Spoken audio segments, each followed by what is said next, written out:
All right. Let's see. Yeah, I think we are live. Let me Hello, see you're here. listening to Flying Lotus. This is a mix that I did for the BBC, and since I'm on the BBC, I have to have a Wait, British accent. is Cheers. this live? Ta ta. Nice one. Easy Oh, it made. is. Yeah, yeah, yeah, Okay. yeah, yeah, yeah, All yeah, right. yeah, yeah. How would Welcome you care for to some tea? uh episode 701. Wow. This is episode 701. I think we have more than 700 videos though, but I guess for um count sake, it's 701. So, welcome to episode 701 of the Black Brain Trust. This is the Sapio-Males Guide to the Galaxy Elitist. Because since we're being called that, let's talk about it. I should be joined shortly by my co-host Rael. Um,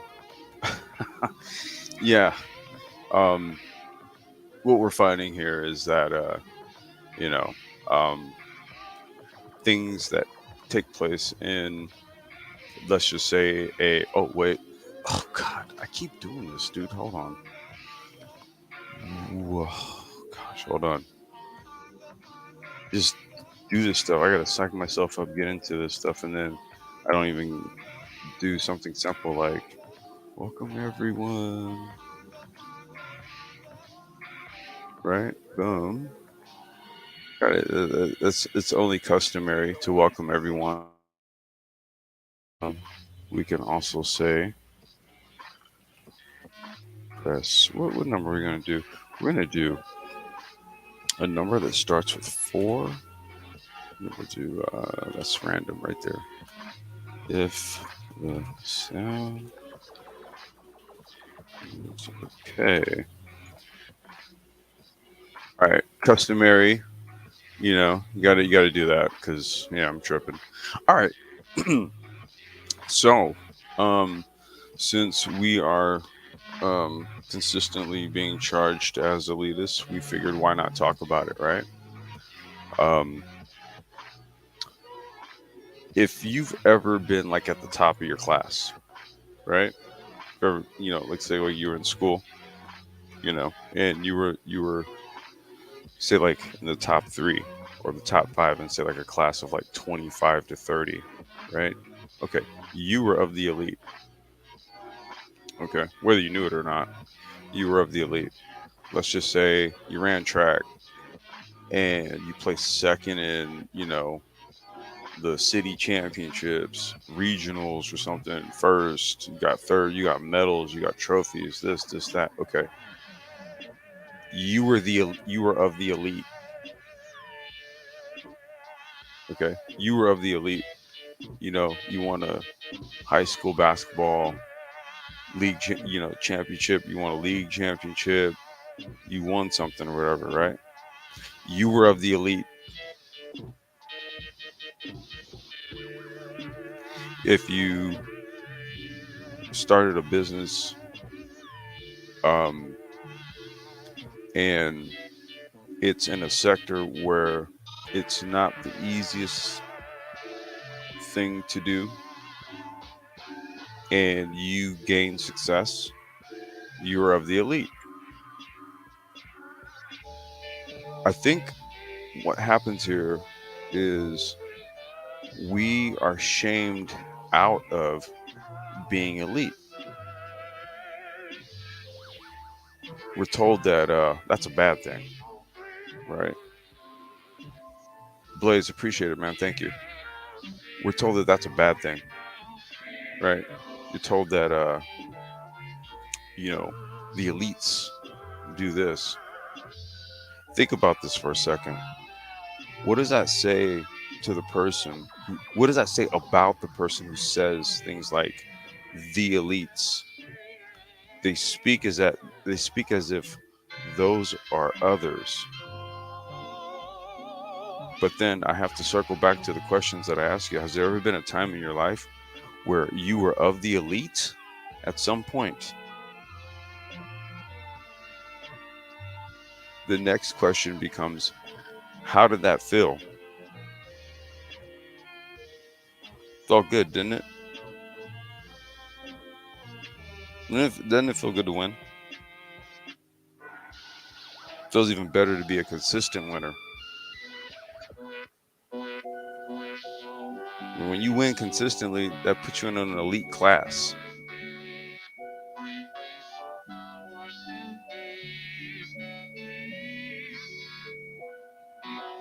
There's nothing wrong with being elite or being an elitist. Now, obviously, this is going to have more to do with, one's own psychological mindset and disposition because, listen, you know, um, the assertions of the elite by those who view them as such, oftentimes, and maybe rightfully so, right? Um, there's some negative connotations to it, right? But we're not talking about, and I'm putting this in quotes, the elite in that regard or that sense. We're talking about being an elitist in and of your own self. This is what we're talking about. So let's make sure that we understand the angle that we're taking.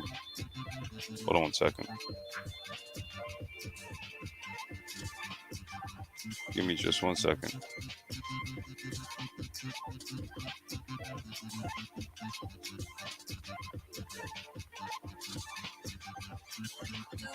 Hold on.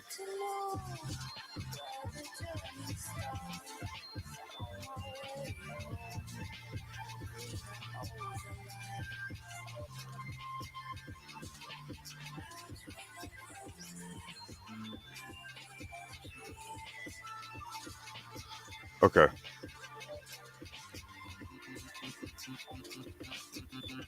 All right. Um, now I just have to reply to a text real quick. Um, so it's this isn't about um the elites. This is about being an elitist, right? This is about being an elitist in your own right. Okay. So that's what that's what uh we're going with it on this one, right? So I got some quotes that I'm gonna read. We may have to do a part two of this because if Raul can't pull up, we'll do a part two to it because I know he's got some shit to read, so it's all good. If he can't pull up, we'll do a part two. I'm gonna dig into some quotes because I have some stuff pulled up that I want to read and dive into. Um, and before I do that, let me just look through the comments here and see who's in the chat. And just kind of salute everybody. Let's see here, Blaze. Yeah, what's going on, bro? Peace. What what the fuck is this? I, I think you're that dude from anti. Are you that dude from Anti-Social Socialite? I got all crazy. I mean, I appreciate you coming through, but okay. Peace. Dion, what's going on, Joe? What's going on, yo? Peace. Iori, what's going on, fam? It's been a minute. Good to see you here, bro. Peace. Um, okay, all right. So let me do this. I'm gonna pull these quotes up. I want to dig into some of this, man. Let's talk about it. Let me just check, make sure. You're listening to the Essential Mix here on Radio 1 this week. Let's see here. The controls, I see Perfect California's Blackness just pulled up. Flying Peace, bro. Lotus. What's going on? All right, let's see what's going on with some elitist quotes. All right. And for those of y'all that don't know, this is the quintessential Flylo mix. If you just dig this, I'll post a link after I read these. It's on the BBC radio. Okay. Every opportunity that comes your way, you can't take lightly. You have to take it very, very seriously because the opportunities are limited. You want to keep working. You can't be such an elitist to say no. That's not good enough, not big enough, not smart enough, whatever. So, what that quote is suggesting here is that you can't be so much of an elitist that you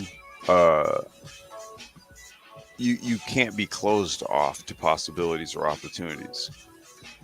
See, this is the reason why what we want to do is look at being an elitist in terms of being the tops of your field or craft versus the general connotation, right? Like how we view people with a lot of money, right? Um, because it's a very base, very pedestrian view of people that have acquired wealth or at the top of their field or craft. Okay. The reality is that in order to get there, there was a lot of work that had to get put in to get to that point. And within all of that, there's experience, there's failure, there's research and development. There's all of these various things that give you all of this knowledge, and that knowledge serves as a firm foundation to stand on because you went through the trial and errors. You extrapolated data from the failures. That's what got you there. So again, we want to look at the other angle of being an elitist, or incorporating elements of elitism within us, within our mindsets, to get better outcomes in life.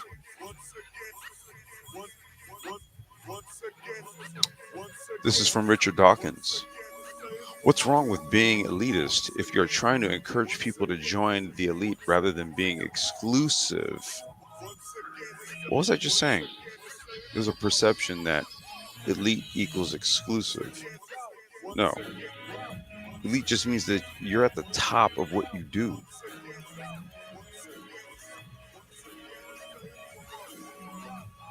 You are the top of who it is that you are. Shout out to A game. You're on your A game, right? Um, that's what it means. I find that we get a lot of concepts completely screwed up. There's legit nothing wrong with being elitist. This platform is elitist. Make no mistake about it.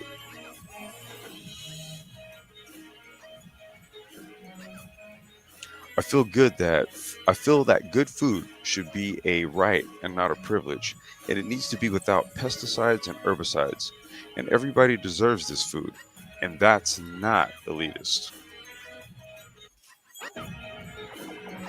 What do you think about that? Myself when young, did eagerly frequent doctor and It's saint, not actually. and heard great This is it once again. arguments Things that about are all concepts, right? So, for example, things. what they just said, good food, right? Pesticide free food and all that kind of stuff. You have to basically go to whole paycheck to get that, right? No, that should be something you should not have to be an elitist to have something nourishing. But you have people on the ground who think that, okay, well, Whole Foods are, pesticide free food or organic, and they throw that in there. Organic, that's for those snooty people. And it's like, no, no, it's not actually. It's for people who give a shit about their health.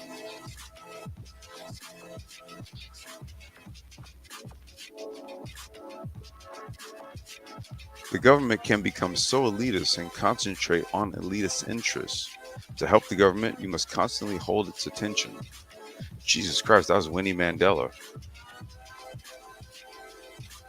I mean,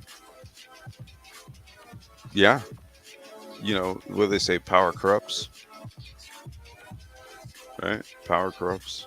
So it's very easy to become consumed with your position of power in government, right? Where, it's just like, well, not if I say so. Like that, that type of attitude. Uh, Hold on one second. Let me check something. Okay. Yeah, yeah, that type of attitude, man. That people who have a weak moral compass and a bad judge of sensibilities can easily become corrupted and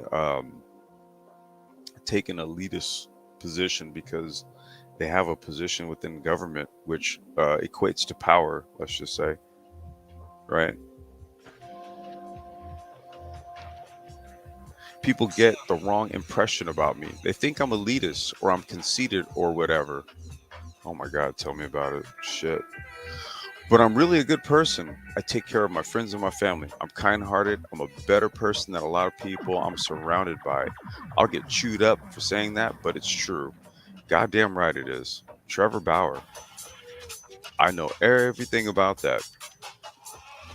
I was just about to say something and I'm not going to say it. But no, seriously. That's literally my reputation. Like here in like the manosphere, the black manosphere or whatever the hell they're calling it. It's always some name, some something, right? I am legit hated, and everybody thinks I'm an arrogant prick. But yet, you know, uh, I'm the steward of a channel, and it's not my channel. Okay, I'm just the steward of it. It's a decentralized channel. There's a lot of contributors, and it's like we don't ask for super chats or cash apps or anything, and we try to put information out here, but I'm a conceited prick. Okay, whatever, man. Okay. Oh boy. Let's see here. It isn't brave to stand up for gun control in a building surrounded by armed guards. It's simply elitist. Jesus. Okay. Alrighty. Let's see here. The American citizen must be made aware that today a relatively small group of people is proclaiming its purposes to be the will of the people. That elitist approach to government must be repudiated. Sheesh. Sheesh.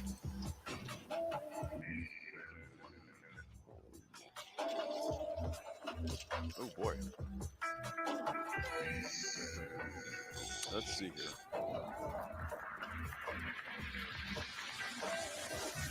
This country has always been. Good God. Okay. This country has always been run by elite, and it's an elitist democracy. And that's not a radical concept. It's elitist democracy. When people talk about democracy, they don't really talk about participatory democracy until the point that we get us at election day. That was Danny Glover, and he's very right. What happens here is that um, you don't do shit, and then when the election days, whether it's midterms or the national elections or what have you, right? That's when it becomes participatory. It's never participatory all throughout. It's only participatory when you have to go and punch holes in this this little thing and then stick that piece of paper in a box, right? Um, and then what happens here is that they tally up those hole punches and then they go, okay, these are going to be the people that are going to be the decision makers for you. And then that's when that elitist democracy kicks in that Danny Glover's talking about. And then they go, hey, hey, hey, we got this. hmm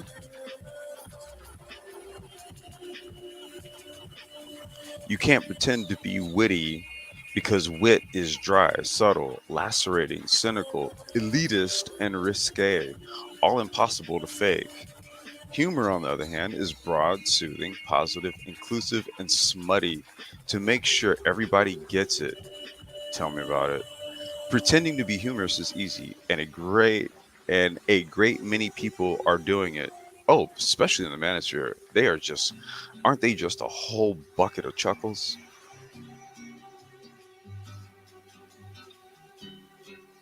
Hardy har har.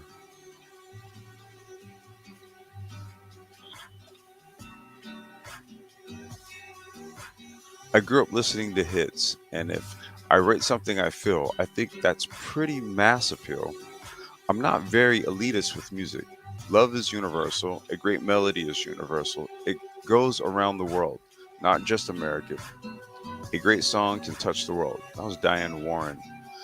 Um, hmm. I'm definitely. Well, let me backtrack before I blabber that out of my mouth. I'm not. Okay. I'm equal parts elitist and sharing with music, as you guys can obviously tell, right? So I like to supplement the things, live streams, videos, what have you, with sounds that I think complement, right? That's my form of the universal love thing with melody and all that jazz that she's talking. I'm trying to hit a median point here. But yeah, I do have very my tastes in music are broad. They are, but they're very eclectic as well.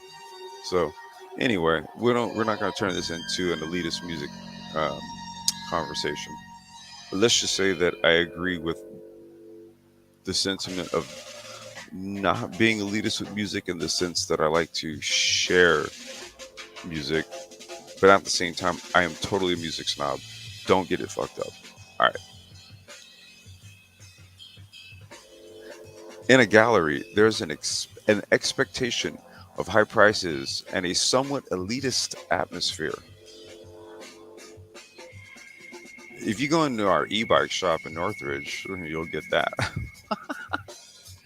You should though. And listen, once again, it means that you're at the top of your game. So when someone comes into your store, you want them to basically get hit with a wave of holy shit. And I don't mean like in a like bad scent type of way, but I mean in a what did I just step into? This is so like some sort of art gallery ish type of electric bike utopia. What the hell? Yeah, yeah, that was kind of what we were going for. The cliche of what a rock star is. There's something elitist about it. I never related to that. I'm an entertainer. I think of it as You're you're listening to performing Radio for 1's people. Essential Mix with It's me, Pete not a Tong, this self week glorification at the thing. controls This is one of my for favorite musicians, 120 Beck. breathtaking minutes. It's Flying Beck. Lotus. Yes, dude. Radio 1. Beck. Now, that is not. I don't. Okay. You know what? I'm not gonna question him because he's one of my favorite artists. So if he's gonna say he's an entertainer, who the hell am I to question him? On to the next quote.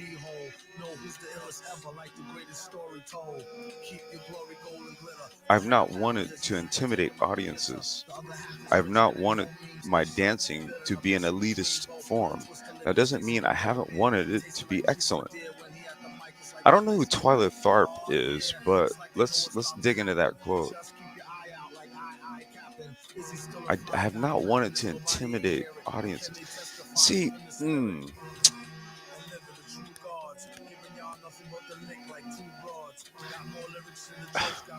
unless you're just a total prick, you and once again, what we're trying to do is separate being an elitist or someone who is at the top of your craft, separate that from the connotation of someone who is an elitist or at the top of their craft being an asshole or something like that, right? Separate that because you could be at the top of your shit because you're really good at it. But look, as she said, I don't want to intimidate my audiences. It's a bit of a catch 22 oftentimes. Trust me, I've been there. Um, like literally, like recently.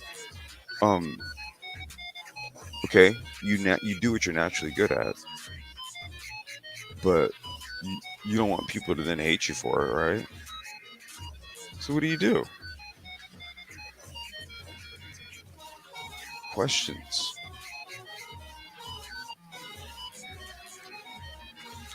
I went to a very elitist. Let me get my wording right. I went to a very elitist, snobbish, expensive education in India, and it almost killed me. Why did I just laugh at that? Let me read that again. I went to a very elitist. Okay, the reason why I'm having a problem saying this is because you have to say elitist and snobbish right back. Say it. Try to say it fast. Okay, I went to a very elitist, snobbish, expensive education in India, and it almost killed me. I was all set up to be a diplomat, teacher, doctor, all laid out. Mm-mm-mm. Bunker Roy. Not sure who he is, but damn. Hmm.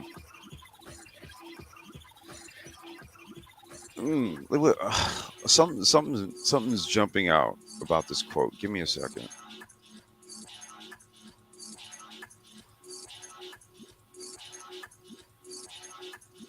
Hmm. I think it has to do with the fact where he says I was set to be a diplomat, right? So if you go to a very elitist, snobbish, expensive, education or school,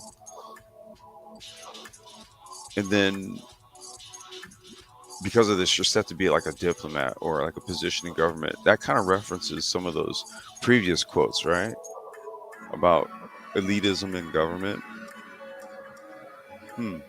Maybe it.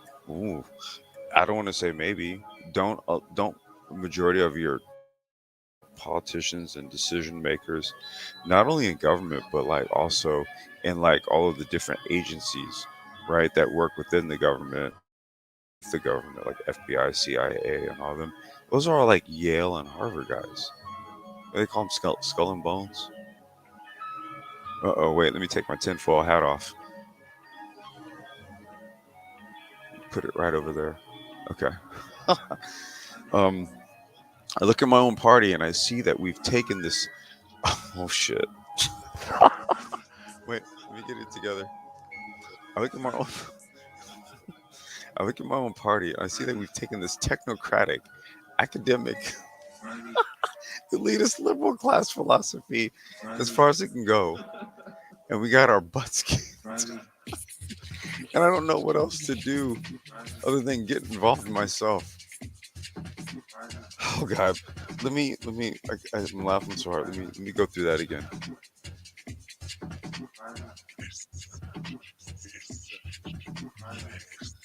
Oh shit. Okay, I'm gonna read this one again. I really need you guys to. Okay, this is Brianna Wu. You guys can look her up. I don't know who she is, but goddamn, dude, this quote is something else. Okay, I look at my own party. Read that as political. And I see that we've taken this technocratic, academic, elitist, liberal class philosophy as far as it can go, and we got our butts kicked. And I don't know what else to do other than get involved myself. What is it that we keep pushing? Now, she didn't mention a political party. Well, actually, she kind of did by saying liberal class. So we can kind of make. However, technocratic, academic. The only other thing that she could see was to get involved in it because it's going to take shape. It's going to take effect in the real world, right? No matter what your political leanings are.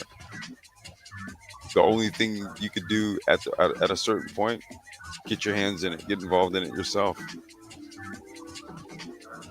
Instead of like holding up picket signs and saying, I'm a crusader for justice, you know, down with the gynocracy. I'm sorry, I had to do it. Okay. Okay. What Bloomberg and his elitist cronies will never understand. Oh, damn. Okay. What Bloomberg and his elitist cronies will never understand is what saves the Second Amendment is the tidal wave of support from the majority of the American people. And decade after decade, NRA has been their voice. Damn, Wayne LaPierre likes the National Rifle Association, so he's like, man, look, I got something for that elitist shit. Oh, regular folks and a gang of guns.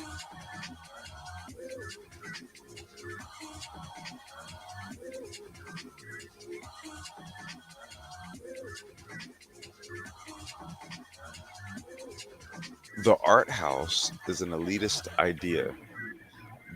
What? You don't say.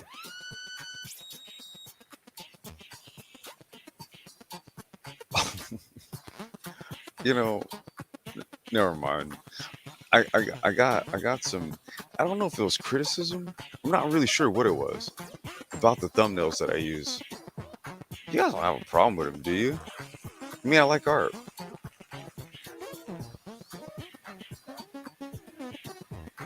During the 1990s, luxury became something exclusive and elitist. I think fashion got lost. It forgot about craft and culture. You know what, Jonathan Anderson? I disagree because I grew up in the 90s, all right? I don't agree with that because we was on some like Polo Nautica, Drabeau, you know what I'm saying, Duckhead. We was on that tip, man. I don't know what you're talking about. But then again, let's think about it also. You had grunge culture of the 90s, right? And that was just like what grunge was just like, beat up jeans, you know, some beat up Chuck Taylors and a flannel. So, I don't know, maybe there's some truth in that.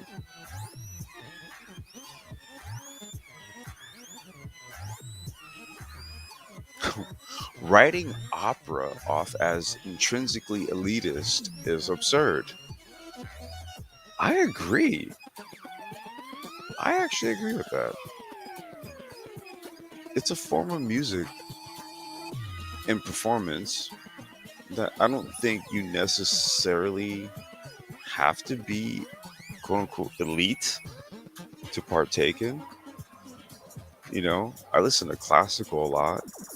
Um, you know, play it around my plants when I can, you know. Um, I don't think those things are elitist.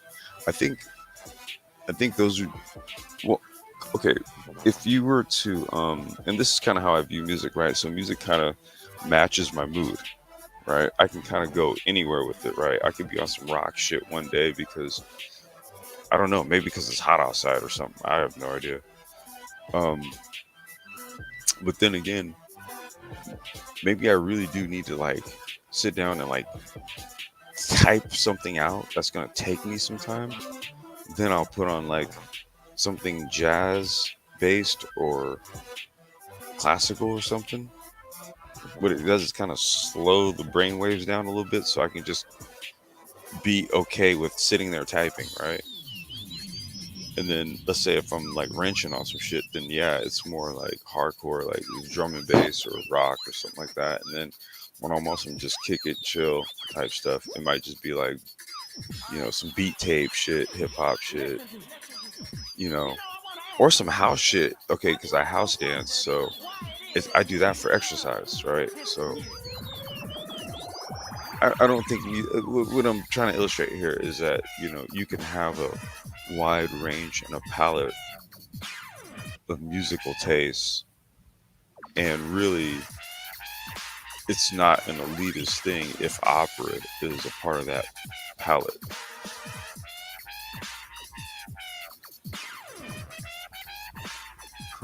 Oh, I was not a collective person or a bohemian. I was an elitist. Oh shit.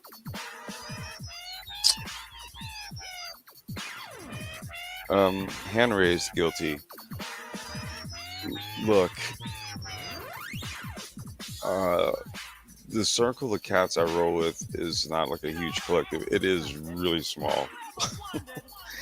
And I'm so not a bohemian in the sense that I think that, everybody can turn their life around. I think everybody has the ability. Whether they do it or not is a whole other topic. Outside of that, I literally am about my own self-interest to a large extent. Yeah. Don't fault me for that. Okay. I'm a single father. I have a child. It's incumbent upon me to be that way. Virtues, folks. Let's check the chat here. I've been kind of going through quotes and humoring myself for a bit. Let's see here. Perfect Blackness, what's going on, man? Welcome, Giogami. Hey, Eric Ingram, what's going on, man? Kenny P. Why India though? I think that's where that person was from. That's where that person was from. Uh, so they were kind of talking about kind of like the um, education route that they were put through there, you know. So that's why it was India. Let's see here.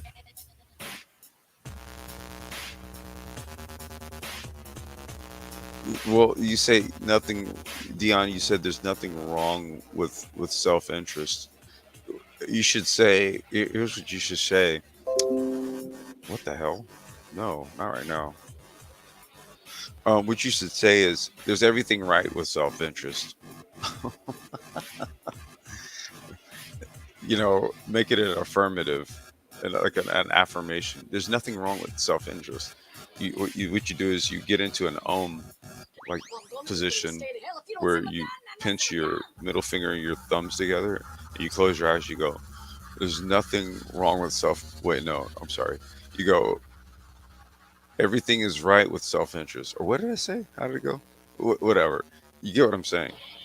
There's everything right. Yeah, there's everything right with self-interest. There's everything right.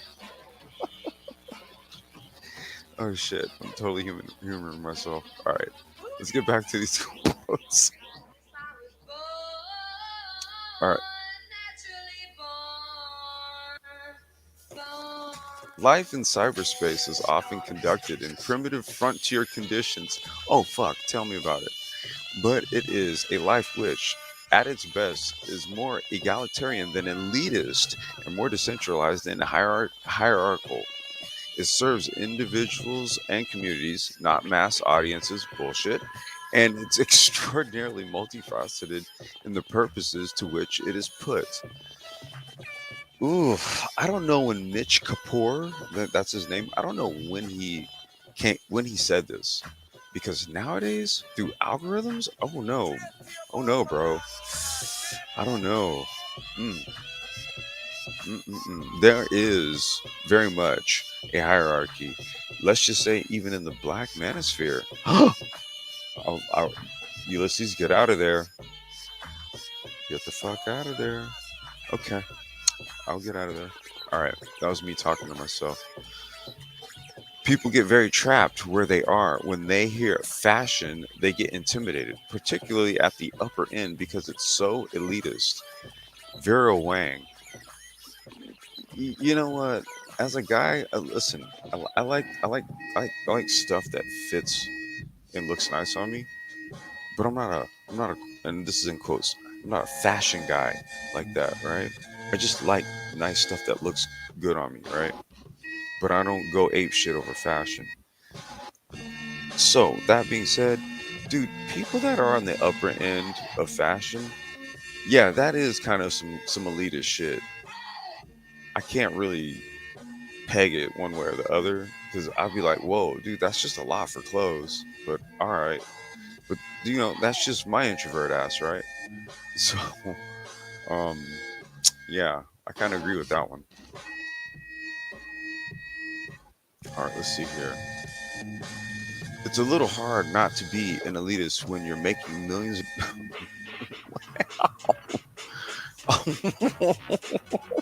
Wait, okay. Oh shit. All right. It's a little hard not to be an elitist when you're making millions of dollars a year. Walter Cronkite. Wait, no, I don't make millions of dollars a year. Soon, hopefully. Very soon, hopefully. Right now, though, no, I don't. Um, I laugh because I can see how that could be the truth. Oh shit! And it was like a one sentence quote too, right? It was like, dude, oh, shit. Okay. The elitist way of looking on the runway, frankly, seems old-fashioned. Anna Wintour. So, I guess the elitist way of looking on the runway, frankly, seems old-fashioned. Interesting. Hmm. I'm just gonna let that one marinate. I don't really have anything to ruminate on that one. Hmm. Okay. Back in the day, being a young, inspired bass player, I started to gravitate towards jazz fusion. I almost would have called myself an elitist. I got to the point where, for a little bit there, I was more interested in instrumental music. Robert Trujillo. Now, that name sounds familiar. I don't know. I can't recall what band or group he's from. But let me look at that quote again. And I don't know. Well, okay, jazz fusion in a sense, right? Which you should just call it free jazz or just jazz, But jazz fusion, um, you're really kind of stretching the boundaries, right, of whatever instrument that you're playing within that quartet, quintet, whatever it is that you're playing in, right? Trio, quartet, quintet, whatever it is, right? Um, because of the style, it really does it really does challenge each member at a certain stanza to really kind of stretch the boundaries of that instrument that they're playing. So it really does kind of push them up to the point where they say, okay, what can I what carrier signals, what frequencies can my imagination conjure up in the pace of the rhythm, right? To really kind of stretch the boundaries of what this instrument can do. If you get into that type of pursuit, man, you do start to kind of look at yourself as some sort of elitist. Like, you know, look, me and my boy, we went through it with music. I've been there. That's why I can kind of understand that.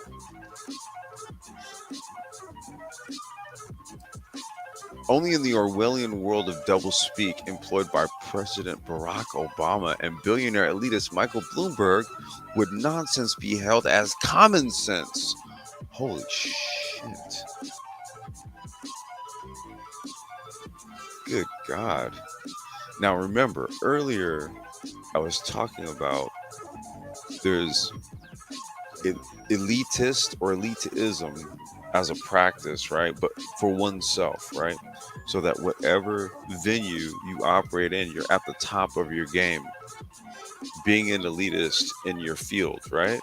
And what we're trying to do is separate. But this is why I like to read quotes because, see, there's that aspect of it. And then there's the connotation that people have about elites, true and false. I will spare you my opinions of Michael Bloomberg. Um, I will say this: I am sub to the various Bloomberg news channels on YouTube, and those are some of the first things I watch in the morning. but but short of that, yeah, I'll leave that there, right? But people can have, I would even say, very legitimate, maybe critiques or criticism of Bloomberg, especially given him was it he was like the mayor of New York for some time, and he kind of ruled with a bit of a fist made of metal, so to speak. You know, so I can see the perception, right? But again, there's nuance in things, right? So there's what you do with that elite status that you reach. It's what you do with it that then becomes how people receive your elite status. Where you staying? And about 4 blocks away, I got this young 19-year-old country girl named Sharonda. I found her on the bus stop. Okay, 10 points to anyone who can guess what movie this is from right here. Hell yeah. That was Samuel L. Jackson talking. What do you say? She ever been anyway. Okay, if anybody can catch that, 10 points for you if you know what movie that came from. There's always a wine bully. The one person who did read the Wine Spectator, who tells you what to drink and why the 97 is better than the 98. I want to punch the wine bully in the face. I want to make sure this generation of wine drinkers isn't elitist and snotty. I want it to be about family and bringing people together. Man, this is like, okay, that's Gary Vaynerchuk, Gary V, as you guys know him in the influencer world now, right? But I don't know if you guys know this, okay? I was a sub of Gary Vaynerchuk back in like 2007, 2008 when he was doing Wine Library TV. That was his YouTube channel, and his family, they were wine distributors. And so what he did was he would do these wine tastings on YouTube. And the thing was that he was not, dude, okay, he would have like New York Jet shit all up in this little set, and he was just wearing a t-shirt, and he'd just be talking, and then he'll show you the bottle and all this stuff, and then he'll do like the whole decanting thing and all this stuff. And he's just like a regular dude. But this Gary Vaynerchuk, everybody knows him as Gary V, like the influencer guy nowadays, right? But dude, this dude knows his fucking wines. Like he is elite. He's saying he doesn't want, and I understand what he's saying because he's not that type of guy, right? He knows it because it was the family business. That's why he knows it. So he doesn't feel he's elite. It's just it was the family business, and he knows it, right? So, but yeah, like he had the most improper wine show in the world. He would drink the wine and then spit it into like this little metal trash can bucket because all you do is swish it around the mouth so you can get the tannins. And then he would give you like his impressions. He'd say, "Oh, this wine tastes like a rubber boot and Skittles and old wood. If you just bit like a piece of old wood and you have some Skittles and then you also just chewed a boot." And he goes, that's the aftertaste on this wine. Dude, he has like a stupid palate. It's insane. I'm like, dude, how do you come up with a rubber boot and a chunk of wood and Skittles unless you've tasted all that shit before? But I never asked him if he tasted that, you know what I mean? But yeah, dude. Anyway, yeah, he was so improper about it, and he did cultivate a new generation of wine drinkers. My wife and I used to sit up and watch his shows, so that's how I can kind of talk about Gary Vaynerchuk in that light because I know him from Wine Library TV. I wonder if that channel's still up with all the old shows, man. He probably took all that stuff down. He's probably embarrassed. Trust me, I entertain Joe Sixpack 30 weekends a year. I don't really think I'm an elitist. Bobcat Goldthwait. Oh, shit. I don't know if you guys know him. He's like the old school. Oh, shit. Man, bro. What do you do, bro? Man, why didn't you text me and let me know you was here, man? How long you been there? No, I just came up. You just came up. Oh, okay. Yeah. Iori, he said Jackie Brown. Yes, you're right. Jackie Brown. Yep. That's where that quote was from. What I missed so far, man? Just me reading quotes and humoring myself, man. That's all.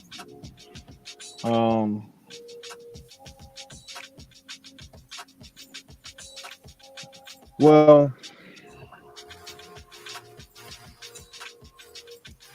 I'm gonna just come in straight with a drone strike. I'm not gonna even play around because I'm done with all that shit.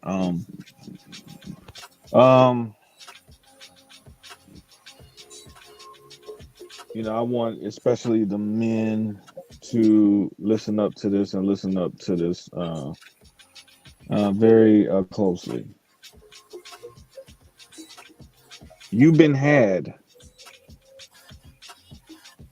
You've been had. You've been bamboozled.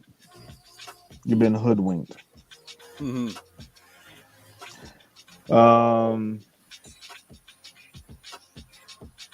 You thought you came to a space that was going to be a space that was oriented toward solutions for you in terms of your self-development. But what you ended up getting was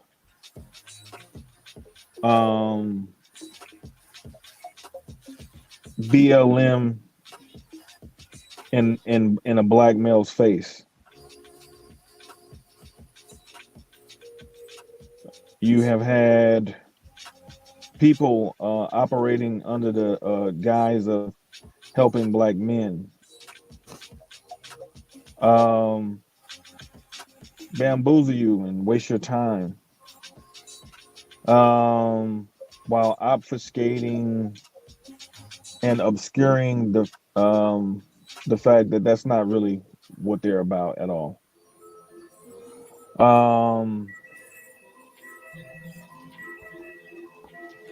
And the reason why we know this is because it was brought to our attention on Kev channel the other day. Black men being brutally honest. Shout out to Kev. That the Black Brain Trust content has been conspired against to not have their content shared by some of these clowns who really just haters, man. One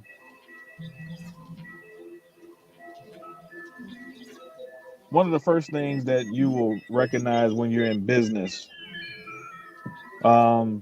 myself, Complex knows this as well, is that you're never going to be able to sit down, or there are going to be times where you have to sit down at a table and do business with people you absolutely can't stand. And we saw this in the movie Django, where Django was trying to get his woman out of slavery. And he had to do business with Candy. And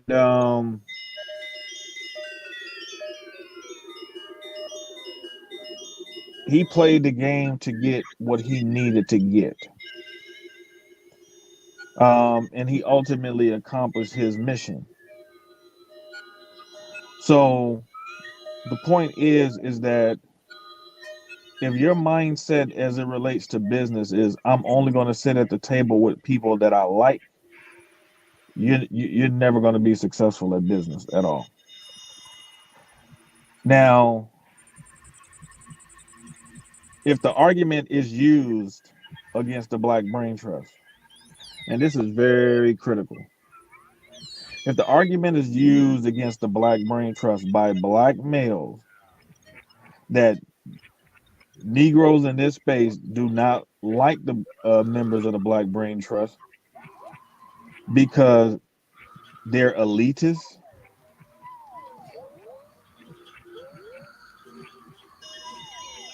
then what these so-called men are saying to you that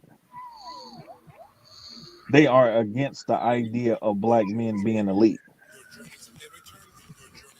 I want y'all to just really sit and really marinate on that. Now, these be the same types of people that'll talk about how resilient black men are, how you know, the history of black men, and you know, back in the day, you know, we built, you know, pyramids and all this other stuff, which is elitism too. I mean, you're not building a pyramid to be average. You're not doing that. So, to have, this clown, let's not mention names, man. you Honestly, know, yeah, I wanna. no, I'm saying Okay. to have this clown lie on this particular space, and say that this space does not talk about business is one of the most egregious things that I've actually had to be subjected to in this space, when it's easy to figure out by just doing something very simple as just clicking on the streams and listening, or actually pulling up in on the stream when it's live. But in order to do that, you would have to stop partaking in goofy streams that don't talk about anything. Um, and I'm saying this to say that if the people around you as a black man, if they are offended by you being elite, put yourself in the spaces of people who are comfortable with you being elite. Don't apologize for it. Don't shrink so other people can feel taller than you. If they have a problem with your elitism in terms of your own sense of personal advancement, self-development, just remove yourself from these particular types of people. You're not going to be able to win an argument with them, because in their mind, and I'm pretty sure many of you have probably heard this throughout your life in terms of Black America is concerned. Now, mind you, I've never heard any white person, as much as Black people like to talk about how racist white people are. These are the same type of people that when you're demonstrating your elitism and your excellence, they say things to you like, well, who do you think you are? I can say in business and in life in general, I have never had a white person say that to me, ever. I have never had a white person say that to me. Matter of fact, I remember being in not elementary school, high school, and I had a teacher in my English class, and I wasn't doing the work, but I would read the stuff, but I just wasn't I wasn't on task doing my work. And my teacher asked me to stay after class. It was a white guy. And he said, I wanted to talk to you. I was like, okay. He said, why aren't you doing the work? And I was like, what? He was like, when we're in class and discussing the book, he's like, you answer the questions. He's like, I know you're reading the material by the way that you're answering the questions. He's like, you give very insightful answers. He said, but you're not doing the work. So then he went to this white girl in class named Catherine, and he said, and this was a white guy, comparing me to the white chick. And he said, do you think Catherine is more intelligent than you? And he was like, because she's not. He said, she's not more intelligent than you. He said, the only difference is she's doing the work though. He said, so just do the work. This is a white guy that was saying, hey, you get it more than she gets it. And what we find out in the lanes that we operate in is that when you're doing business, a lot of times it's the people that don't look like us who gives us the respect the most. When they know that they can do business and make some money, they're not offended by your elitism. They gravitate towards it. Well, But they look at you as a peer. Right. And so But in this Black America, there are people who look just like you Have like a drum fill. who cannot stand when you know more than they do. Now, mind you, the thing that we have heard throughout our lives, because I know I'm Generation X, Complex is Generation X. One of the things that we have heard consistently from Black people is, man, when Black people get some information, man, they don't share it, man, because Black people just crabs in the barrel, and they don't, they be trying to pull you down or whatever. Now that we have airwaves like these where we can actually share information, with the group that we're in to give certain information. Now the argument is, well, we're not sharing your information because we just don't like you. And so it's like, is it the information is there. The information is for people who want to use the information. Is everybody going to use the information? Is the whole of Black America going to use the information that passes through channels like these? No. But for the people who are interested in the information, they shouldn't be held back because soft Negroes are scared to step up and be the producers that they're born to be because they're scared. Men like myself and Complex, we're in the game. We're not scared of anybody. We're not scared. We don't have any fear of going out here and making our mark. And if that offends weak-kneed Negroes who want to hide behind feminism and white racism, because that's what they're using to hide their feckless and their weakness. Oh, don't forget the gynocracy. Yes. That's like the biggest boogeyman right there. And hoodwinking you into a stupor is going to be your own undoing. You better be very careful of the people that you're listening to, what their motives are. Because it's easy to fall for the trick that somebody looks like you is on your side like that. This is the I've seen a bunch. It sounds good. Yeah, I've seen it a bunch in this YouTube shit. Hey, Ryan, real quick. Hey, because we're going on. It's about to be 12, right? We'll be hitting about an hour and a half on this. Because then I rocked like about 50 minutes before you showed up. Mm-hmm. When you were like, "Hey, man, I'm tuckered out." I was, man. I got a little second breath, so I got up. Damn, man. Well, look, you want okay? Remember how we did the emotional intelligence one, like a part 2? Mm-hmm. You want to do a part 2? We can do that. Are you down to do a part 2? Yeah, we can do that. Okay, because we could rock out for the next 20. I just gotta go use the restroom though, and Eric wants to drop the one to come up. You want to drop the link for a few? Yeah, drop it. Yeah, that's Eric cool. Okay, all right, let's do that.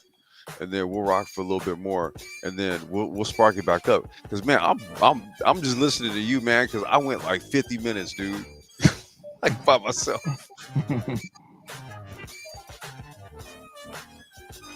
Okay, yeah, I just dropped the link there.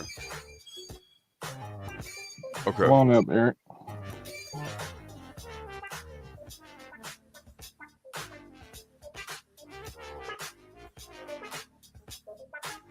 my bad, dude. Go ahead, man. I didn't mean to interrupt you. But yeah, like I was saying,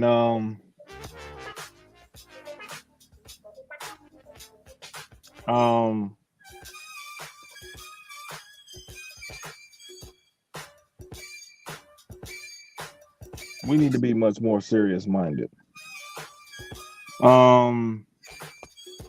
One of the reasons why I have consistently recommended Reginald Lewis's book, Why Should White Men Have All the Fun? Because as far as I'm concerned, that book is like a manifesto to black men. It's a challenge. It's a challenge to black men getting into the game. And you know, for him to accomplish what he accomplished in just the 50 years of his life was extraordinary. And we have had men of that ilk and that caliber who have challenged us to do great things, even beyond what they have done. And it's a waste of their intellectual capital for them to go out there and become the giants and the titans they became, only for us to, from a collective standpoint, languish and have circle jerk, arguments that get us nowhere as a collective.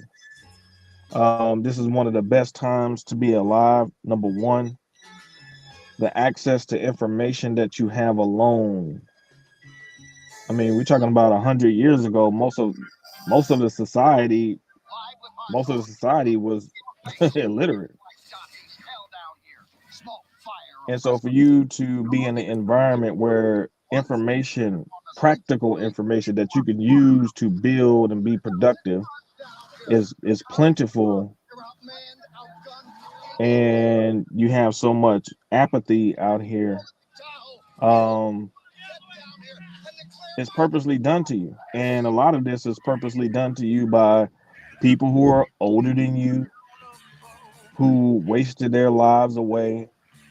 And instead of them telling you to take advantage of these things, they're keeping you triggered by things that will probably, make you,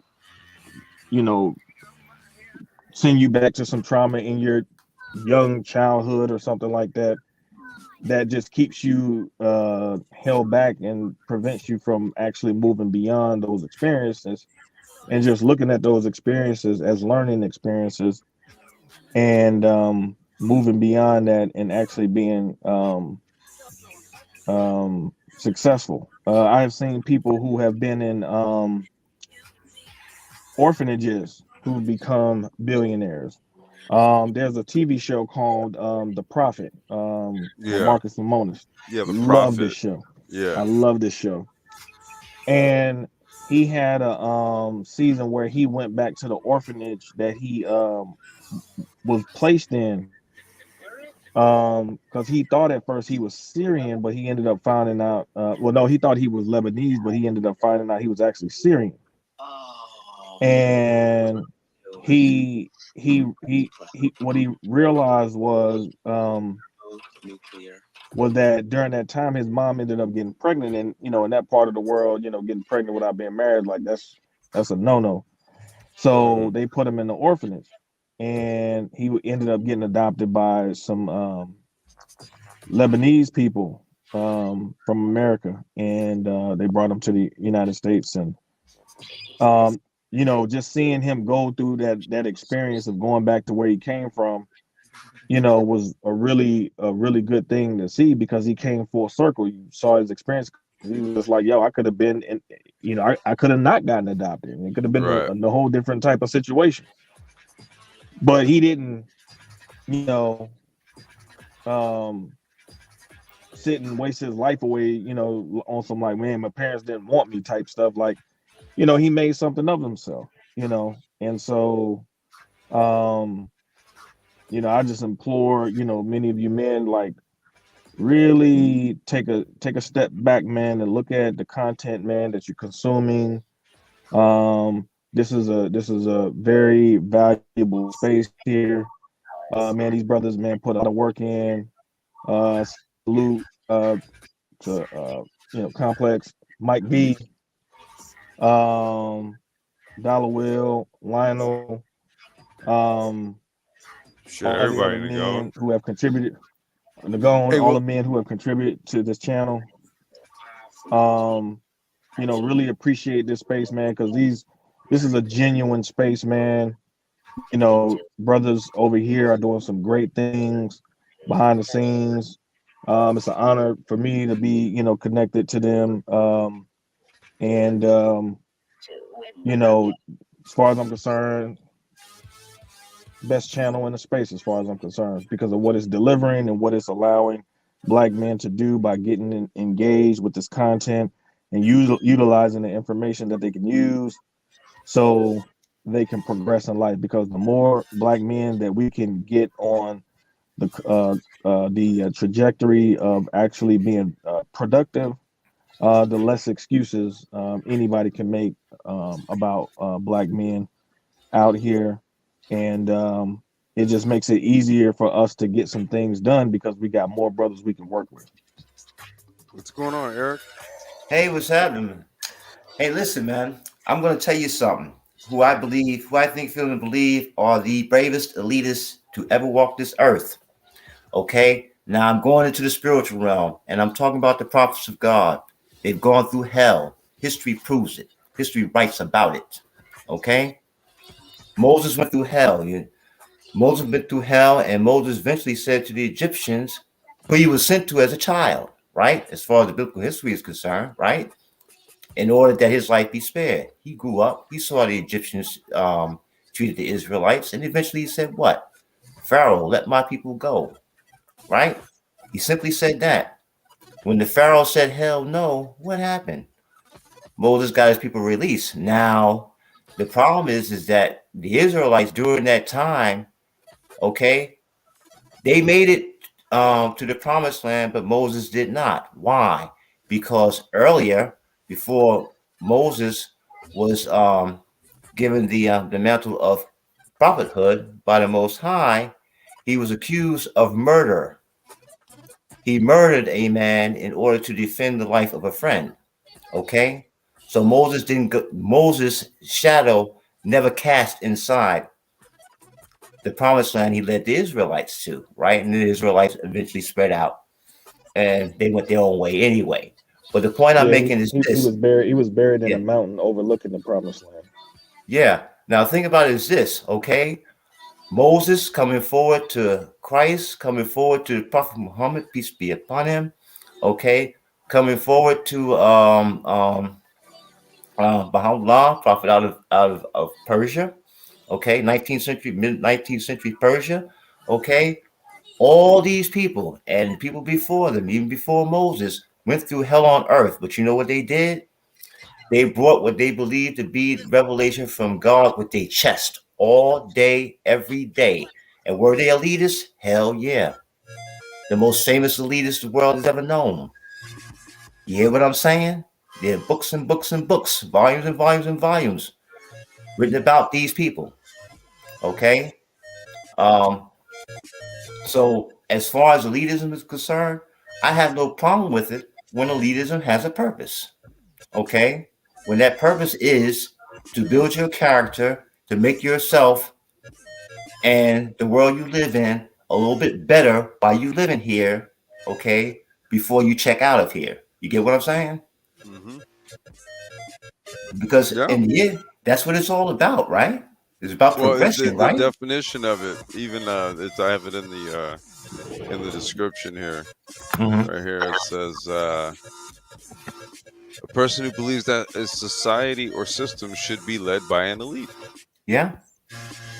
That's that's an elitist in a nutshell, right? Oh, indeed. And then think about it, okay? We can bring it back to the secular realm, okay? Frederick Douglass said what? Eventually he said he tried to use moral suasion, right? It didn't work, right? Did he try to use political suasion? It didn't work.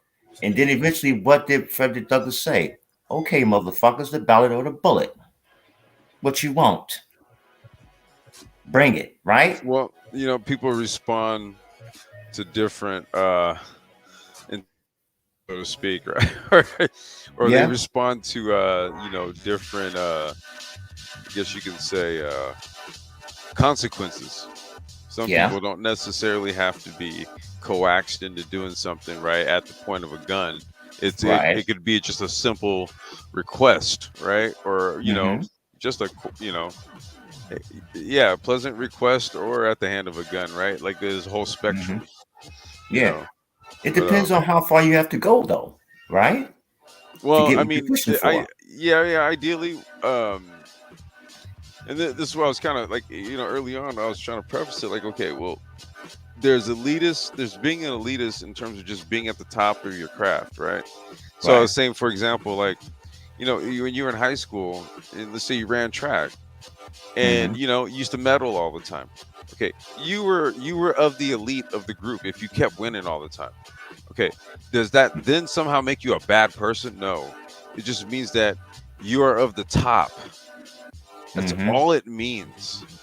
Yeah. Okay, like simply put, that's all it means. Now, being an elitist means that those people need to be in the positions to where they run society. Yeah. Okay, right? Now, there's always a negative connotation to those types of people. I'm Yeah. saying that does not have to be so. Per the definition doesn't indicate any sort of negative connotation to being elitist. It just means that you're at the top of whatever craft, whatever group, whatever you know what I mean? Like that. That's all it implies. That's why Yeah. I was taking the position of elitism and being an elitist in terms of like a self type of thing. It's Right. not Yeah. a skull and bones or Illuminati. No, I was like, No. dude, okay, remove all that bullshit. We're literally talking about what it means. Number one, to be elite, and Yeah. then number two, being an elitist means that like those of the elite are the ones who are the thinkers, right? And Yeah. the facilitators, okay? And that's why I'm espousing the positive virtues, just like when we talked about megalomania and all that stuff. It's like, okay, take the negative connotations out of it. What positive are we pulling away from this type of stuff that we can incorporate into our own beings? But check it out. I'm gonna step away. We're coming up on midnight, man. I gotta crash out, man. I gotta get up in the morning and go to work. Right on. Yeah. I'm gonna, like I said, I'm gonna step away. I'll give y'all a few minutes just to rock out, man. I'm gonna use the bathroom and stuff, and then we'll get last words. Okay. Cool. No, I'm not. I mean, for me, man, I'm just saying that I mean, when it comes to um, elite people, okay, and the elitist attitude for the good. Look at WB Du Bois. I mean, he's a standout. He talked about the talented 10th. Me myself, I mean, I don't have any problem with that. The problem is though, is that we got a lot of folks who, when they think about WB Du Bois and they think about the talented 10th, I think they think of the talented 10th as an elite group of people who are commanding and controlling people, rather than perhaps providing guidance to people to be progressive, to build up themselves individually, to build up their communities and this, that, and the other, um, make a human civilization progressive, moving forward, no matter what we were scared. Well, I think that as it relates to blacks, I think the issue is who is the elite person? Who is the elite person? Yeah. For example, if it's a Robert F. Smith, they're not going to be so easily able to digest somebody like him, as successful as he is. But if you take their favorite rapper who talks about making money and business and investing over here and this and that and the fourth, then the average black person will be like, Yeah, that's great. Yeah, that's what they're talking about. Because I didn't hear, black people talking about things like generational wealth until I saw rappers talking about it. And then all of a sudden, generational wealth, even though the average black person is not even operating in that vein, but they're only saying it because they heard their favorite rapper say something about generational wealth. And so it to me is it's who is the person that is deemed as elite. Because for a lot of black people, celebrities for black people are considered elite people. Yeah. And they will listen to them no matter how wrong they could be about something, Mm-hmm.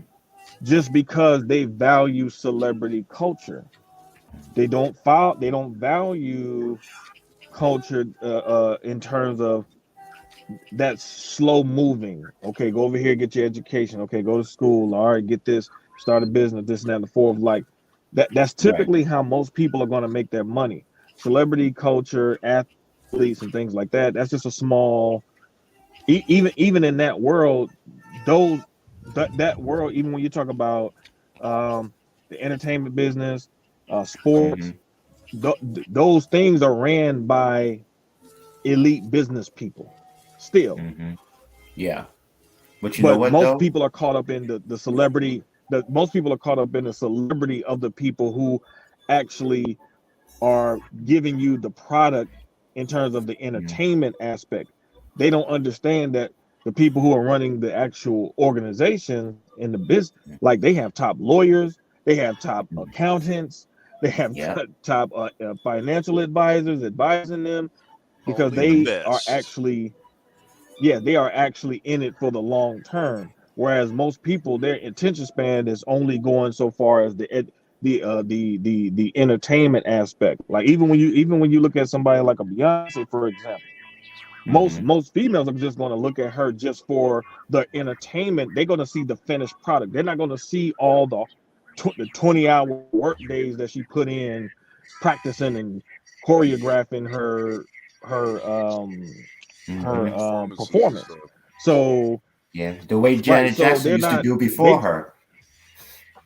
Yeah. right, and Janet Jackson too. So what you like I said, like I think what it comes down to is many of these people have a problem with black people who do it in a way that they consider a white way of doing it. So if you have Yeah. a stable family, if you go to school and delay your gratification Mm-hmm. and get it that way, they're going to look at you as you're trying to be white. And then that's why they associate being elite as some white stuff. And Yeah. so, but then if you get it from the mud and you had to come through this black struggle, because black people are just only destined to struggle through life, because it's Mm-hmm. impossible for you to have a Cosby lifestyle Right. and have that kind of upbringing and don't have to go through that kind of struggle. They can't identify with you. This is what we saw this during when Barack first came out. The Yeah. black people initially did not accept Barack Obama. They did not initially accept him. Your Al Sharpton and people like that, They they were were going to Yeah. all vote for very, Hillary. But yeah, they were, then when he won Iowa and when he got that cosign from them white folks, Yeah. then a lot of black people jumped on the bandwagon. Well, see, he Then got that, but see, he got that cosign. He got that cosign from black folks from the time that he was. I mean, from white folks from the time he was a child. He's in that elite. He's in that elite family structure. You hear what I'm saying? He's in that elite lineage. yeah, I know from that perspective, we know that. But I'm Mm, saying just from the look from the average black person, they're yeah. they're not it's what they identify with. Like for example, like I mean I've quoted from this book before, but it talks about this phenomenon. Mm, The Our Kind of People Inside America's Black Upper Class by Lawrence Otis Graham. And this is right. a black woman that's talking about being elite. Yeah. And what they referenced early in the chapter is talking about how how they had to try to hide their greatness from black people because black people got offended or would get offended by that, realizing like, oh, there's 3 generations Howard, doctors in his family, and they got millions, and they will get offended by that. And so she says, at one point, a Jack and Jill mother from this is Lawrence Otis Graham talking about the woman. He said, at one point, a Jack and Jill mother from Atlanta admits while standing in the Cleveland hotel lobby when I attended the group's recent annual conventions. She said, I used to be a little hesitant to tell certain black friends that I was in Jack and Jill because in some parts of the country, it has this elitist reputation of only taking parents who are professionals or socialites. The doctor, lawyer, high church, high yellow Episcopalian crowd, quote unquote. She continued, but then I realized that what I was really apologizing for was this group's focus on shaping successful kids. I was embarrassed that I believed in ambition. And frankly, every other group, Jews, Asians, and other ethnic persuasions, values families and individuals that accomplish a lot. Why shouldn't we? This is supposed to be an elite group. Yeah. And then my wife was going to put our daughter in a Jack and Jill or something like that. I actually, when my daughter was in Montessori, after my wife passed, put her in Montessori school. And so she was with a group of kids, and they weren't all black, right? But they were all very close knit. And us as parents, we were all very much like very vested and interested in trying to keep them like within close proximity to each other as much as possible, right? So it was kind of like I could see why a Jack and Jill exists, right? Because it was something that my wife and I had talked about before and during pregnancy, right? Because we're very mindful, just her, my wife being an educator in Chicago and stuff, and just really kind of seeing what is out there. Let's just say, we were just like, hey, we ain't marrying nothing crazy into this family. So exactly, so we were very much mindful of who our daughter would be. Environment sets the tone. So they can't be into no hood shit, or they can't be into no like toxic, dysfunctional black culture shit if you don't have them in it, or they don't don't have access to it, or if like the peers that they associate with aren't those who engage and practice it themselves. So if you eliminate it, it's not there. Right. Okay. And this excerpt that I read, it shows it shows what a lot of elite black people have to deal with dealing with black people as a collective. Because on the one hand, they do want to try to help black people. But then at the same time, the same black people that they want to help are demonizing them for being in an elite position enough to help them. So it's like you can't win for losing, because the same people that talk about, well, they don't come back to the hood and give back to the community. Then when these people try to actually reach back and give to the community, they're actually, we saw this with the situation with Cam Newton a few years ago. He's trying to go back to the hood and trying to help the poor little, black boys and stuff like that. And one of these chicks' sons was disrespecting Cam Newton. Wow. And it's like, yo, like, where your dad at, bro? Because he ain't got to be here. He can go home. He been practicing and getting hit by big linemen. Like, man, he can go home and relax. Like, he ain't gonna do this for you like that. And so instead of you like, yo, man, Kim, how do you do this, man? Like, how do I get to where you at? Instead of picking his brain, he trying to talk about what his next contract is gonna be, and like, you sorry, and all this other silly crap. And so this makes it, and this is like, it's like, yo, it's like black people are in a very precarious position, man, because if you're attacking the elite people who do things like what Robert F. Smith did and give $400 million to the graduating class of Morehouse to pay off their student debt. Next time, the next Robert F. Smith gonna look at it and to see that position and see him had to deal with that type of stuff, be like, man, I ain't dealing with that crap. I ain't giving him nothing. I'm out. And then you're gonna be like, man, they'll never help out the black community. It's like, yo, you gotta pick a struggle, man. And the fact that this woman was basically saying, like she said, like every other group it has elite people. Like, why can't black people have elite black people? Like, why is that such a problem? And this was a black woman asking this question. So it was a very serious thing for her to see, like, yo, why I gotta hide the fact that my family is a good family because your family is broken? Like, why I gotta do that? Because good is bad. Yeah, well, you see, but the thing about it is that black folks have had elitist families. Okay, go back to Reconstruction. Go back to Tulsa, Oklahoma, and Black Wall Street. Yeah, go back to Rosewood. Listen, even though those families had to live together, they had to struggle or sink or swim together. Guess what they did? They built together. Okay, Black Wall Street is an elitist institution all day, every day, right? Okay, but these people, they built together. The only thing that they didn't build together was a defense force.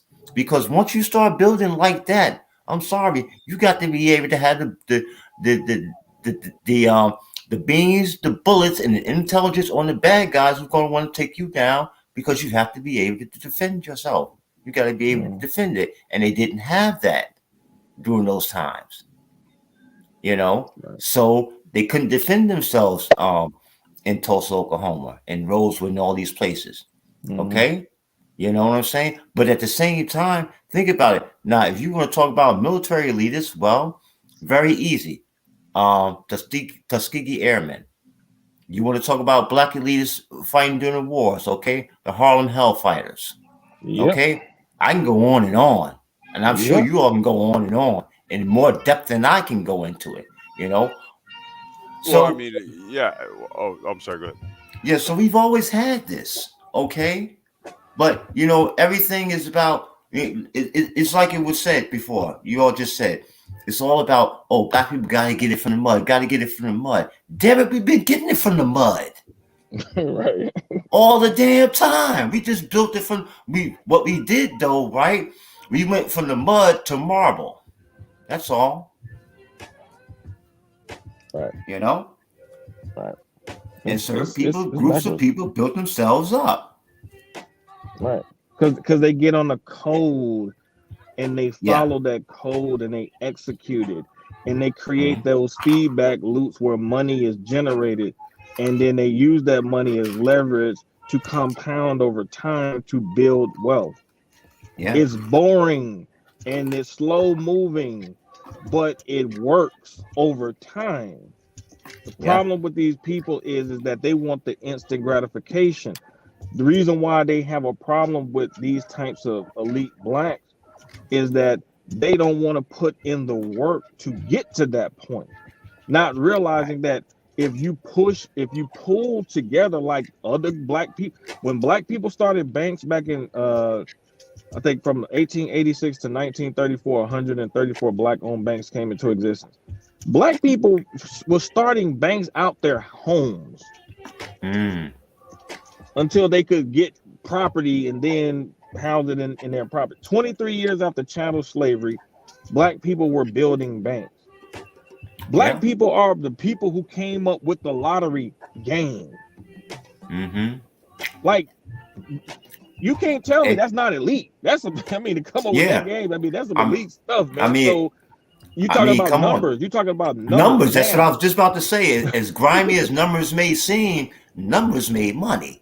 And people they had a system for running them numbers too. Okay, the same thing with for example, in New York City, off-track betting that emanates from the numbers, from that number game. Yep. And so this notion of black people not being able to be elite, as far as I'm concerned, that's some internalized white supremacy. When back in the day, white people who hated to see successful black men succeed will call black men uppity Negroes. Yeah. That's where that comes from. Well, guess what? Guess what they were? They were uppity Negroes. That's what they were, and they were damn proud of it. Well, I mean, no, I think there's a connotation, right? Yeah. Like, okay, because I'll say this, and we're gonna get last words, man, because it's going on. It's like 12:20, and I'm like literally starting to pass out. Okay. But when you say, like, okay, when someone says uppity Negro, right? Okay, first of all, to say uppity would imply that you shouldn't be there in the first place. So. Yeah. So if you throw uppity in it, that kind of lets you know that it's like saying, "What are you doing there?" Right. And then if you have your own people who also see you that way, then it's sort of like a kind of like a double stab, right? Because you're saying it's your people and then other people who also see you this. It's like, well, goddamn. Yeah. I mean, like I said, it's internalized white supremacy. The notion that only white people can do business, only white people supposed to be successful, only white people supposed to make straight A's, only white people supposed to live in nice houses and nice neighborhoods. That's what it is. It's internalized white supremacy, which is a term I don't even believe in. That's why I'm laughing. I'm like, dude, I don't even know how to. But really but there are black people who do believe that white people are supreme. That is true. And so, as soon as you ask them, hey, do you think they're superior to you? They'll go, no. Yes, no. What I'm saying is that they do believe that. That's why when they see you, I mean, look at the movie Django. When Steven saw Django being free, was he more offended by the white man who owned him, or was he more offended by the black man who was free? He was more offended by the black man who was free. What the hell? Yeah, exactly. He couldn't leave him alone, bro. He could not leave him alone. Even when Candy was like, "Yo, chill, man. I'm letting this man come here," and he was like, "Man, your dad'll be rolling up in his grave. You let him sleep up in his house." Like, you would have thought he was the slave owner. That's how hard he was going in. Like, and so, like, when you got like people like with that mentality under the guise of like, you know, they gotta put you in your place, because that's what Stephen was trying to do. Like, Negro, I'm putting you in your place. Like, you ain't supposed to be able to ride on that horse. Only a white man can ride on a horse. And it's like, what? Like, you know, that mentality, like you can't do business. Only the white man's supposed to be able to do business and make money, not you, Negro. Like, that's the mentality that a lot of these dudes, unfortunately, do have. They have that mentality, and even as a collective. So, you know, and that's why I was telling you, you know, Complex. I was like, but if you look at it, it really makes sense, because now, mind you, this is the interesting thing, though. If you go back to even on the plantations, because I did research going seeing stuff on the plantation, to the point where there were black men who operated their own businesses even on the plantation. Yeah. So this idea that we ain't never been business minded. I saw this one story where a black dude, he bought his freedom. And when he bought his freedom, he turned around and went into a construction business with his former slave owner, and they made money.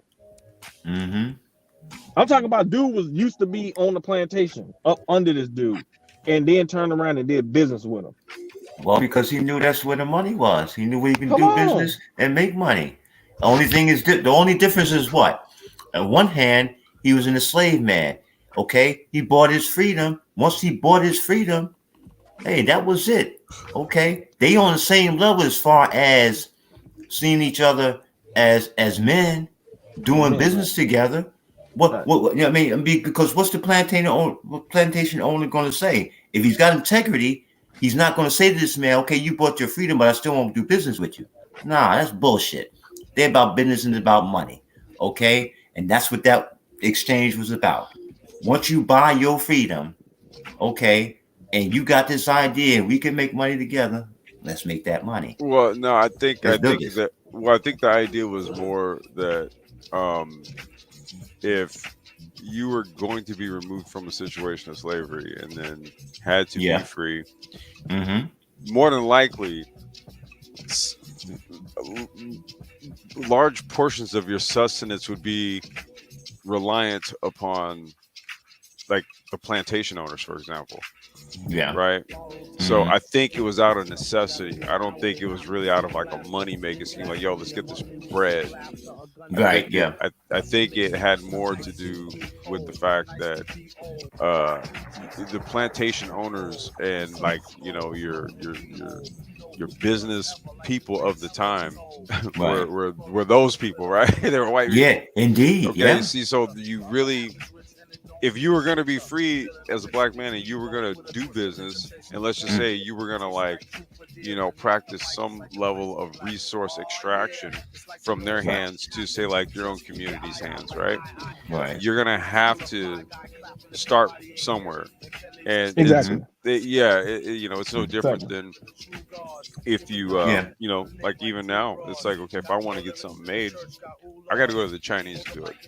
Yeah. But then you're talking about proximity, right? Especially back in those days, right? Proximity. Yeah. That is, those people you had to deal with, because those were the people who were, you know, business people. Okay. For example, that white plantation owner, right? Okay. Now the white plantation owner had to accommodate the fact that this black man wanted to buy his freedom, that he no longer wanted to be enslaved, and he was willing to put up the money to do that, right? Mhm. Again, that's proximity. Now, of course, once he bought his freedom, came back to deal with that white man. I get what y'all saying.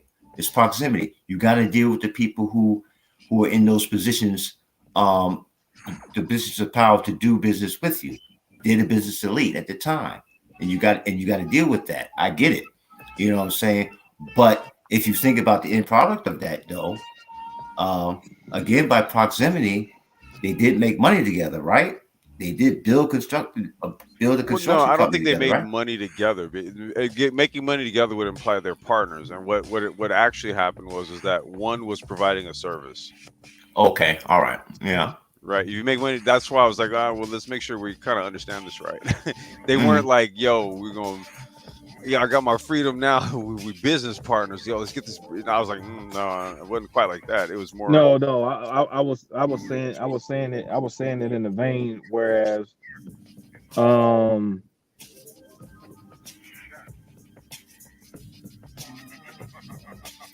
that black man Mhm. made a strategic move Yeah. to put himself in a better position. Mhm. And think about it. That is a very shrewd tactic to come back to the very person that had you enslaved and say, hey man, let's do some business. Mhm. Because most people will be like, man, I ain't doing business with that fool. Yeah. But guess what? If he has the connection that you know you can use to get some money, Mhm.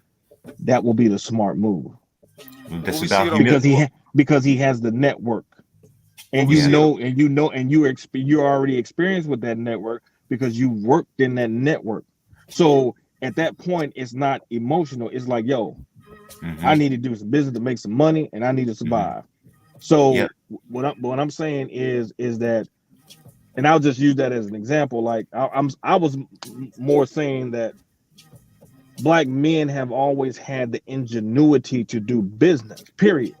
The problem Right. is that we have a group that is full of intellectuals, pseudo intellectuals, digital intellectuals who have a very serious problem with their business class. I think we're probably the only group of people that has a serious problem with their business class, especially the business elite class. Instead of trying to be on that level, we're constantly, as a collective, trying to antagonize this particular group.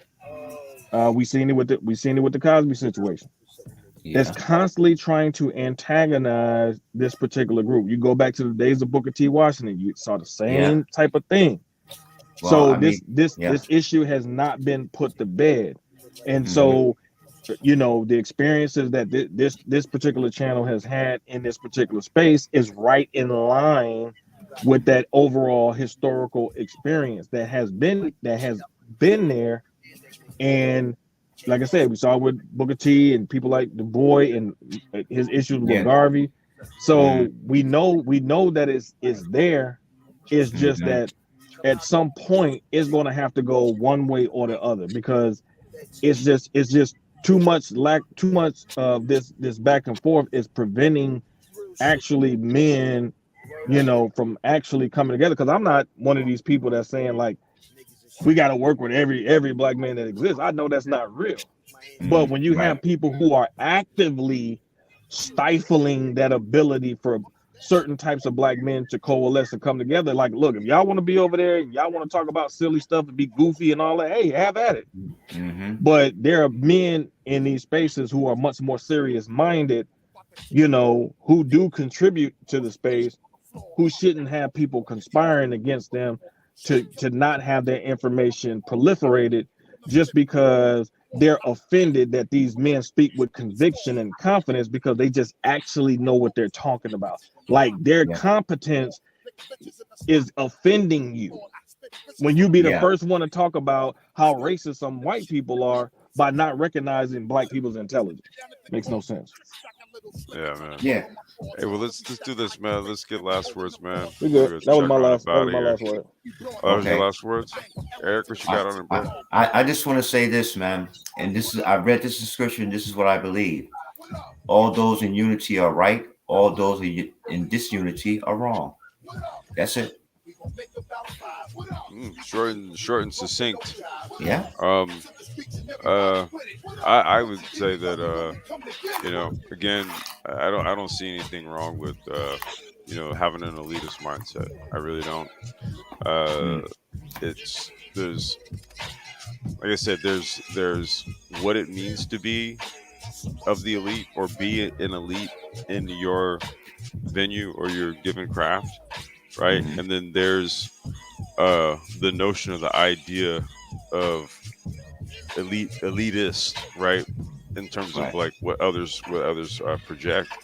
And if you have an elite mindset, then it's not of your concern what it is that others project onto you. It's just what it is that you're doing with that elite mindset. That's the only thing that's really important. That's all I gotta say here.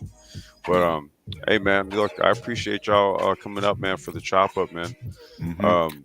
Hey, thanks for letting me up, Complex. Appreciate you. No doubt, man. I wasn't sure where this was gonna go. Like I said, man, he texted me. He's like, "Yo, I'm sleepy, man. I'm out." And so I Yeah. was doing it, and I just went, and then I started getting tired. That's why I was sitting over here like, "Oh my god, I'm out." And then he popped up. He's like, "Yo, I got a second win." I'm like, "Nigga." Right. All I'm right. about to shut this thing down. Now you got your second win. Yeah, Hey, no, he's okay. no. I'm gonna let my bro rock though. I'm gonna let him rock. I'm gonna let him rock, man. I'm gonna let him rock. So okay, man. Hey, I appreciate everyone for coming out. Oh shit. And no, You know Eric too. what? Eric too, man. Eric, appreciate that. Yeah. That website that you put me on to about them books, man. I appreciate that, man. Oh yeah, Look- man. Because I mean, reading is fundamental, man. You remember Riff from the 1970s and 80s? Yeah, He used to have a commercial. Riff, reading is fundamental, man. So if I got a source and I can pass it on, and you pretty much get books for free, why not? You know, at least you got access now. Whether you choose to read the books or not, that's up to you. But at least you have access to it.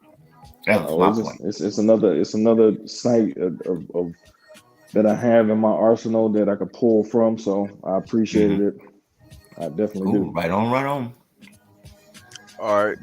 Well, appreciate everyone for coming through, checking out this episode of the Sapio-Males Guide to the Galaxy on the Black Brain Trust. I'm gonna try to get some tech news stuff tomorrow, maybe in the morning, man. Before I go, I don't know. We'll see.